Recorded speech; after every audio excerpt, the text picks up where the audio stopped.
नमस्कार प्यारे मित्रों, मीमांसा गुरुकुल के YouTube चैनल पर आपका पुनः स्वागत है। कल हमने एक वीडियो डाला था जिस पे हमने भू राजनीति की परिभाषा दी थी और संक्षेप में इसको समझाने का प्रयास किया था। आशा है आप लोगों ने वो वीडियो देखा होगा, आपको समझ में आया होगा और अच्छा लगा होगा। उसी कड़ी में आज हम दूसरी वीडियो के साथ प्रस्तुत हैं। देखिए, यदि आप लोक सेवा आयोग परीक्षाओं की तैयारी कर रहे हैं, विशेषकर संघ लोक सेवा आयोग की परीक्षा की, तो उसमें आपके पास ज्ञान का एक बड़ा भंडार होना चाहिए। अलग अलग संकल्पनाओं के बीच जो अंतर संबंध है, inter relationship between different concept, वह आपका अच्छा होना चाहिए और you should know how to present it briefly. संक्षेप में आप उसका प्रस्तुतिकरण कैसे करते हैं वह बहुत महत्वपूर्ण होता है। यह मैं इसलिए बता रहा हूँ कि देखिए, अभी इस वीडियो का शीर्षक है जियो पॉलिटिक्स एंड इट्स इम्प्लीकेशन, भू राजनीति और उसके अभिप्राय। किंतु इसमें जो भी आपको बातें बताई जा रही हैं, जो भी संकल्पनाएं समझाए जाने का प्रयास किया जा रहा है, वह सिर्फ भू राजनीति तक सीमित नहीं है। आप इसको अच्छे से सुनिए, समझिए और जो भी बातें यहाँ बताई जा रही हैं उसको आप अलग अलग प्रश्नों में, अलग अलग विषयों में उन बातों का depending on the nature of the question, किस प्रकार का प्रश्न पूछा जा रहा है, उसके आधार पे आप उस ज्ञान का उपयोग कर सकते हैं वहाँ पे। तो यह मत समझिए कि ये वीडियो मैंने सिर्फ भू राजनीति से रिलेटेड है, इस पे प्रश्न नहीं आ सकता है। प्रश्न तो संघ लोक सेवा आयोग तो कुछ भी पूछ सकता है, अच्छा ही प्रश्न रहता है, वो कुछ भी नहीं पूछता। इनफैक्ट जैसे कि मैंने देखा है कि बहुत सारे चैनल्स पे, बहुत सारी वेबसाइट पे ऐसी बातें बताई जाती हैं जो संघ लोक सेवा आयोग कभी नहीं पूछेगा। छोटी छोटी बातें बताई जाती हैं। संघ लोक सेवा आयोग की जो प्रश्न होते हैं वो बहुत ही मानक होते हैं, बहुत ही स्टैंडर्ड होते हैं। जियो पॉलिटिक्स पे हो सकता है वो पूरा एक निबंध ही पूछ ले आपसे, या जो भी आपको बताया जा रहा है वो इंटरनेशनल अफेयर्स में भी आपके काम आ सकता है, अंतर्राष्ट्रीय संबंधों में काम आ सकता है, उसका भारत की विदेश नीति में आ सकता है। या जैसे अभी समझ लीजिए, आपने सुना होगा कि रशिया और यूक्रेन के बीच में टकराव की स्थिति उत्पन्न हुई है, तो ये इस पर भी हम चर्चा करेंगे, तो इस पर भी प्रश्न आ सकता है। इतिहास पे भी अभी देखिए, जैसे स्लाइड्स में हम जैसे आगे बढ़ेंगे तो हम देखेंगे कि कैसे इतिहास में भी भू राजनीति के कारकों ने इतिहास को प्रभावित किया था। तो कहने का यह आशय है कि आप समझिए और उसको आत्मसात कीजिए। उसके बाद देखिए कि प्रश्न क्या पूछ रहा है। हो सकता है कि देखिए प्रश्न कुछ पूछ रहा हो, उसमें आप जियो पॉलिटिक्स का एक डायमेंशन वहाँ पे दिखा दीजिए, तो उससे समझ में आता है कि विद्यार्थी ने काफ़ी अच्छी पढ़ाई की है, उसे बहुत सारी चीज़ें पता है। हो सकता है कि प्रश्न अर्थव्यवस्था से संबंधित हो, लेकिन वहाँ पे भू राजनीति का भी कोई कारण हो, आप उसको बता दीजिए। तो आपको वो जो आधे नंबर एक्स्ट्रा मिलते हैं, 1 नंबर एक्स्ट्रा मिलता है, वह तभी जाके आपको मिलता है। और वो 1 number make and break game होता है। हिंदी माध्यम के साथ यही तो समस्या हो रही है कि सामग्री ही अच्छी नहीं उपलब्ध है। अभी मैं किसी का वीडियो देख रहा था, वो बताने का प्रयास कर रहे हैं कि हमारा प्रश्न जो है संघ लोक सेवा आयोग की परीक्षा में पूछा गया और संघ लोक सेवा आयोग का प्रश्न कुछ और है और उनके मटेरियल में कोई और ही बात दी गई है, बस कीवर्ड थोड़ा मैच हो रहे हैं। तो वो बताने का ये प्रयास कर रहे हैं कि हमारे मटेरियल से संघ लोक सेवा आयोग ने प्रश्न पूछा है। तो यह तो बहुत ही हास्यास्पद स्थिति थी। खैर ठीक है।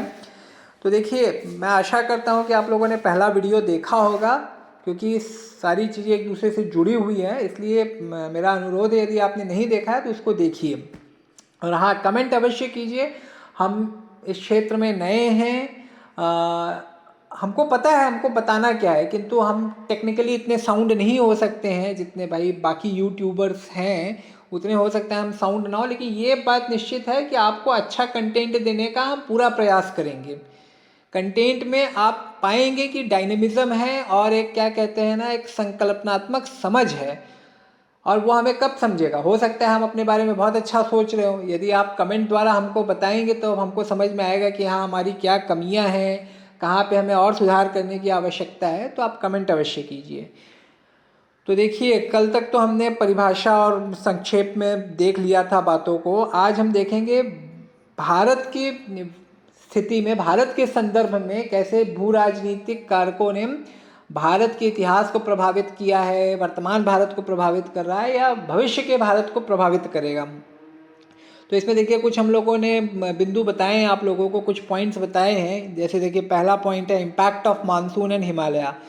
जो मानसूनी हवाएं हैं उसका देखिए इम्पैक्ट सबसे बड़ा हमको यही सबसे पहले समझ में आ जाता है कि उसके कारण खेती बहुत अच्छी होती है, कृषि कार्य बहुत अच्छा होता है। भारत में जहाँ पे एक बड़ी जनसंख्या पहले से रही है, बड़ी जनसंख्या होने का कारण ही यही है कि मानसून होने के कारण बारिश अच्छी होती है। बारिश होने के कारण जो भूमि उपजाऊ भी है, हिमालय से जो नदियाँ निकल रही हैं वो अपने साथ बहुत अधिक मात्रा में मृदा लेके आती हैं, सिल्ट लेके आती हैं। उनमें पानी हमेशा रहता है, जो बर्फ़ पिघलती है उसके कारण रहता है। तो उसके कारण कृषि योग्य परिस्थितियां हमारे यहाँ उत्पन्न हुई, जिसने एक बड़ी जनसंख्या को विकसित करने में सहायता की। और जब कृषि कार्य अच्छा हुआ तो राज्य का भी उद्भव हुआ।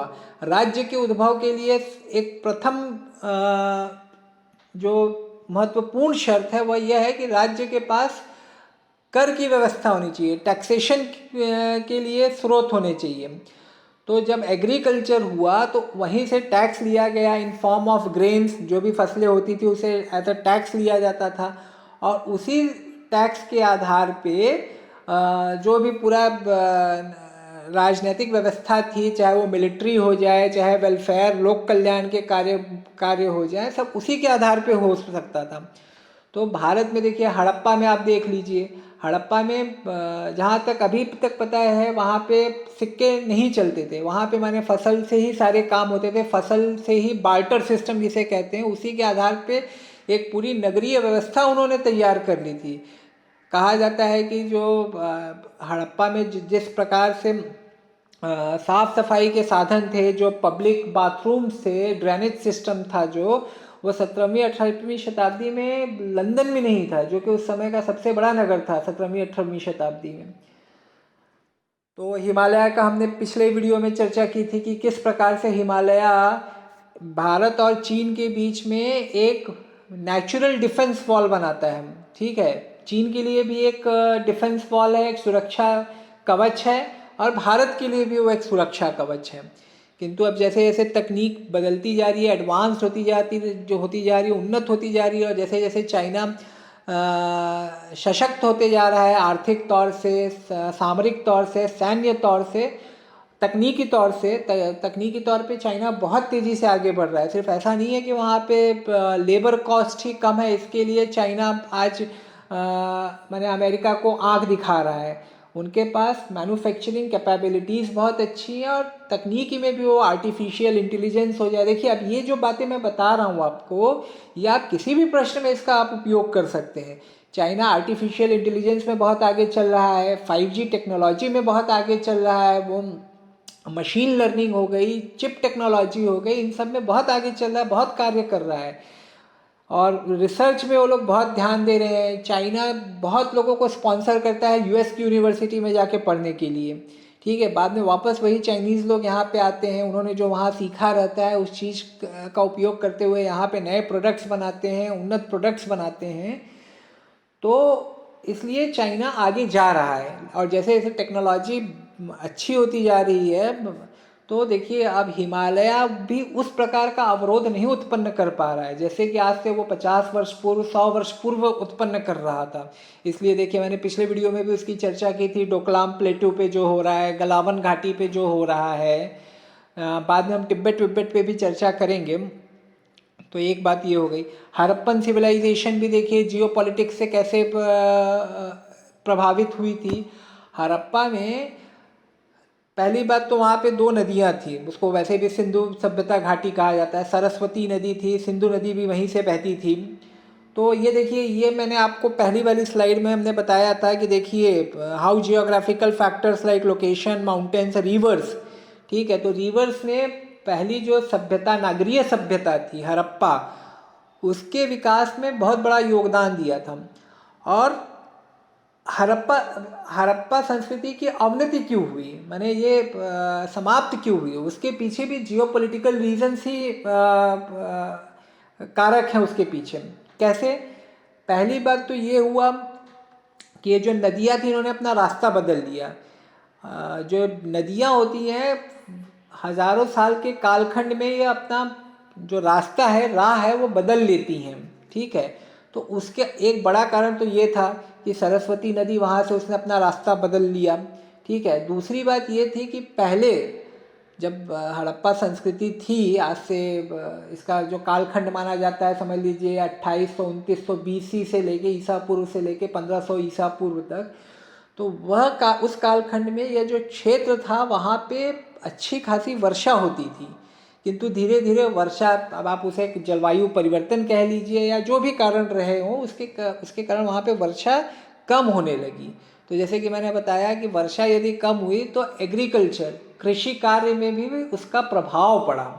ठीक है, तो यदि कृषि जो भी नगरीय व्यवस्था होती है, नगरीय व्यवस्था पे भी हम चर्चा करेंगे किसी अन्य वीडियो में, किंतु नगरीय व्यवस्था के बेस का जो आधार होता है वह ग्रामीण व्यवस्था होती है, ग्रामीण व्यवस्था या कृषि व्यवस्था होती है। ठीक है, यदि कृषि व्यवस्था चरमराएगी तो ग्रामीण इस पे अवश्य उसका परिणाम आपको देखने के लिए मिलेगा।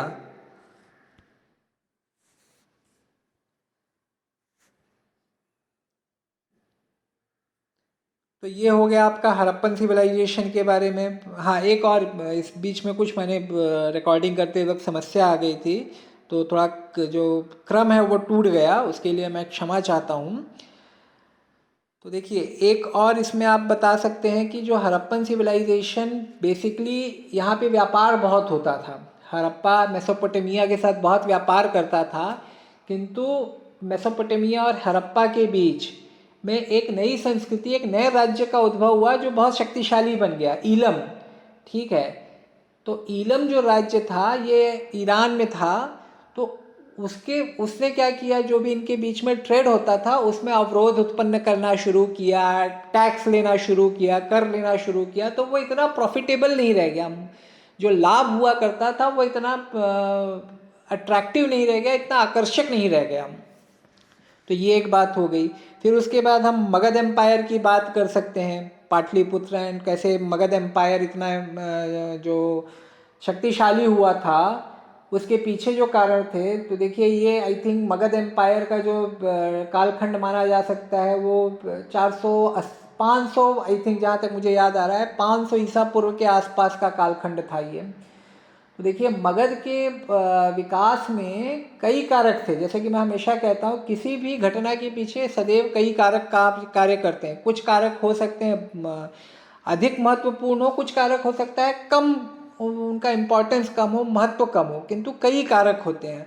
तो जो मगध एम्पायर जो था, मगध की जो राज्य व्यवस्था थी, उसके उद्भव में तो भाई कुछ बड़े लीडर्स थे, कुछ बड़े जो राजा हुए थे, बिंबिसार हो गया, अजातशत्रु हो गया, बाद में मौर्य वंश के जो शासक हुए, वह तो उसके लिए उत्तरदायी थे ही। उसके साथ साथ भौगोलिक कारण भी थे। भौगोलिक कारण क्या थे, वहीं पे आपको लौह खनिज मिला, पटना के आसपास के क्षेत्र में लौह खनिज प्राप्त होता था। तो जब लौह खनिज प्राप्त हुआ तो उससे आपने क्या बनाए, टूल्स बनाए, औजार बनाए। उन टूल्स का उपयोग करके आपने कृषि कार्य, वहाँ पे जो जंगल थे उनको आपने साफ किया और कृषि कार्य वहाँ पे आपने शुरू किया।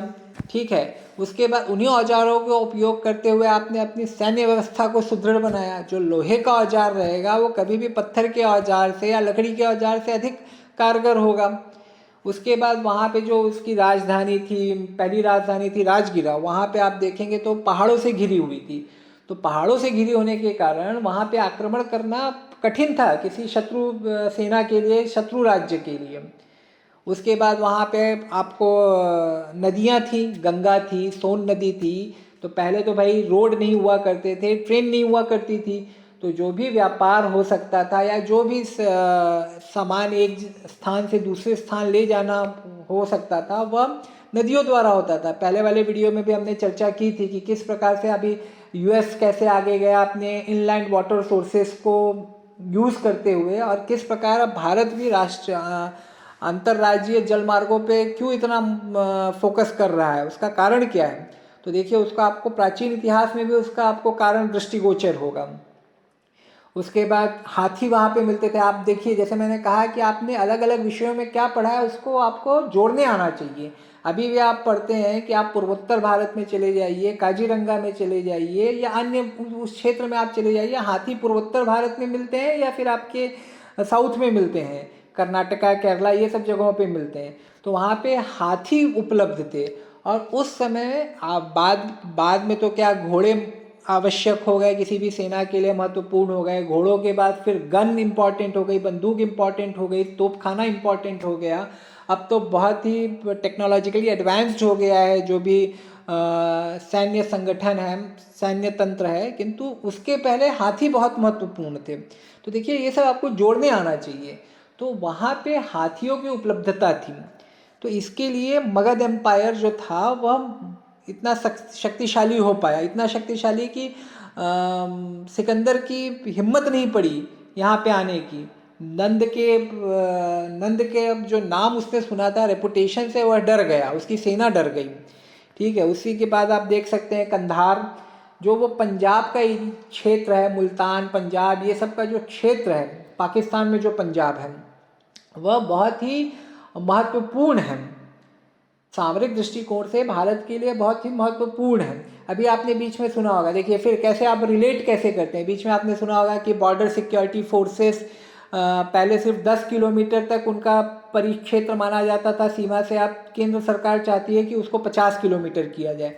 क्यों? क्योंकि आप देखेंगे पंजाब जो है उसकी सीमा पाकिस्तान से लगी हुई है, वहाँ पे ड्रग्स बहुत आ रहे हैं। बीच में आप लोगों ने सुना ही होगा, आपने पिक्चर भी देखी होगी शायद, उड़ता पंजाब, जो कि ड्रग समस्या, मादक द्रव्यों की समस्या पे बनी थी।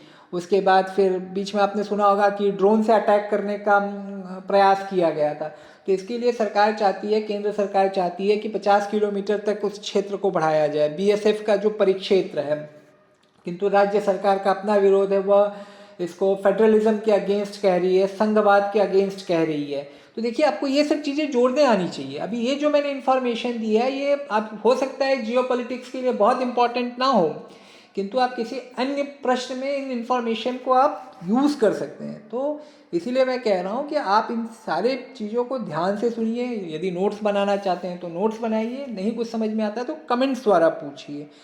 तो अभी कंधार या जैसे वो मुल्तान का जो क्षेत्र हो गया, पंजाब का जो क्षेत्र हो गया, अभी मैं आपको एक उदाहरण देता हूँ। उदाहरण संघ लोक सेवा आयोग की परीक्षा में भी बहुत महत्वपूर्ण होते हैं और समझने के लिए भी बहुत महत्वपूर्ण होते हैं। तो उदाहरण के तौर पे मैं क्या कह सकता हूँ कि मोहम्मद गौरी जो था, ये जब पहली बार इसने भारत पे आक्रमण किया तो गुजरात के एक शासक से हार गया ये।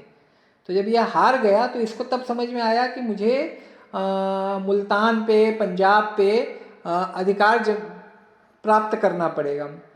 तो उसने वहाँ पे तभी गजनी शासक थे, तो उन लोगों को वहाँ से खदेड़ा उसने, और लाहौर पे, मुल्तान पे, आई थिंक पेशावर पे उसने अधिकार प्राप्त किया। उसके बाद फिर उसने आक्रमण किया भारत पे। बैटल ऑफ तराइन हुई, तराइन में जो युद्ध हुआ था आई थिंक 1192 के आसपास हुआ था, पृथ्वीराज चौहान के साथ, जो अजमेर के शासक थे। तो वहाँ पे उसे मुंह की खानी पड़ी। किंतु पृथ्वीराज चौहान से जो एक बड़ी भूल हो गई वह यह थी कि उन्होंने उसको पंजाब से भगाया नहीं। तो वह सामरिक क्षेत्र से जो एक महत्वपूर्ण स्थान था, वहाँ पे उसका अधिकार बना रहा। उसका जो मुख्य शासन था वह था अफगान की तरफ था। अब पंजाब, मुल्तान में उसका जब शासन था, अधिकार था, तो वहाँ पे रसद बनाए रखना, सेना को सप्लाई करना, सैनिकों को ले जाना, या अगर समझ लीजिए बहुत अटैक पावरफुल हुआ पृथ्वीराज चौहान की तरफ से, तो अपने सैनिकों को पीछे लेके अफगानिस्तान लेके जाना उसके लिए संभव था। तो पृथ्वीराज चौहान से एक बड़ी सामरिक चूक हो गई। देखिए जियोपॉलिटिक्स का एंगल यहाँ पे आ गया। तो इसके लिए कंधार को हमेशा बहुत इम्पोर्टेंट माना गया है सामरिक दृष्टिकोण से। ये देखिए बीच में आप लोगों ने सुना होगा, अफगानिस्तान को बफर स्टेट बना के रखा था अंग्रेजों ने, ताकि रशिया ना आ जाए, कम्युनिस्ट रशिया ना आ जाए भारत में। तो इसके लिए इसको एक बफर स्टेट टाइप बना के रखा था अफगानिस्तान को। उन्होंने डायरेक्ट उस पर अधिकार नहीं जमाया, उसके पीछे और बहुत सारे कारण थे, उस पर हम नहीं जाएंगे अभी। तो उसके बाद आप देख लीजिए Chola and importance of navy पे हम चर्चा कर रहे हैं। Chola and importance of navy. Chola empire जो था साउथ में, वह जो राजेंद्र चोल के अधीन बहुत ही शक्तिशाली राज्य था ये। उसके पीछे एक प्रमुख कारण था उनकी जो नौसेना थी। उनकी नौसेना काफ़ी इफ़ेक्टिव थी और उसने श्रीविजय जो साम्राज्य था, जो कि आज के इंडोनेशिया में है, बोरोबुदुर हो गया, जावा हो गया, इन क्षेत्रों में इनका अधिकार था, साम्राज्य था। तो उनको नौसेना का प्रयोग करते हुए उन्होंने हराया। ठीक है, श्रीलंका पे उन्होंने अधिकार जमाया, उत्तरी श्रीलंका पे उन्होंने अधिकार जमाया। और चीन के साथ जो व्यापार था उसको उन्होंने उस पर टैक्स लेना। जब देखिए आपका समुद्र पे अधिकार रहता है, समुद्री क्षेत्र पे अधिकार रहता है, जिसे इंग्लिश में सी लेन्स ऑफ कम्युनिकेशन कहते हैं, वो तो आज के समय में बहुत ही महत्वपूर्ण है, उस पर हम डिटेल में बात करेंगे। कि तो जब सी लेन ऑफ कम्युनिकेशन पे जब आपका अधिकार रहता है तो वहाँ से जो गुड्स आते जाते हैं, सामान वस्तुएं आती जाती हैं, व्यापार जो होता है उस पर आप टैक्स लगा सकते हैं, कर लगा सकते हैं। और उस कर द्वारा आप अपने राज्य की शक्तियाँ बढ़ा सकते हैं।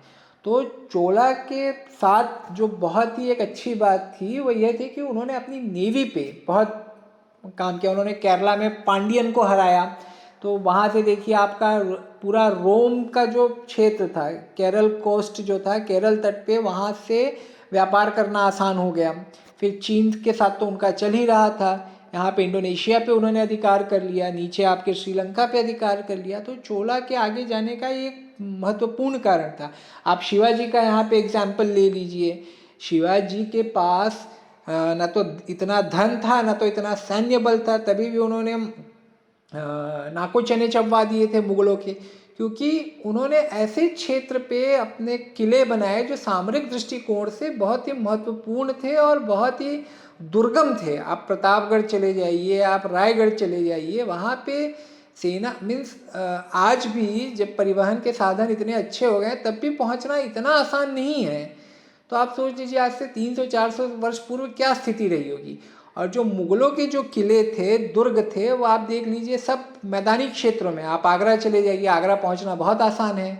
ठीक है, आप दिल्ली चले जाइए, बहुत आसान है। आप प्रयागराज चले जाइए, बहुत आसान है। ग्वालियर चले जाइए, बहुत आसान है, क्योंकि सब मैदानी क्षेत्रों में हैं। आप सेना लेके वहाँ पहुँच सकते हैं। बाजीराव प्रभु जो थे वो 3 दिनों में दिल्ली पहुँच गए थे घोड़े लेके, 3 दिनों में घोड़े लेके। आज ठीक है, आज आपको लगता होगा कोई बड़ी बात नहीं, लेकिन वो टाइम के लिए बहुत बड़ी बात थी। और मोहम्मद शाह अपने गद्दी से हट गया बाजीराव प्रभु को देख के। तो ये सब जियो पॉलिटिक्स के प्री मॉडर्न टाइम्स में कुछ एस्पेक्ट्स हैं जिस पे अभी हमने चर्चा की है। तो ये आप हमेशा याद रखिए। इस पे देखिए इतिहास में यदि कोई क्वेश्चन आता है तो वहाँ पे भी आप इसका यूज़ कर सकते हैं। ठीक है, आज के परिप्रेक्ष्य में कोई क्वेश्चन आता है, प्रश्न आता है, तो उस पर भी आप इसका यूज़ कर सकते हैं।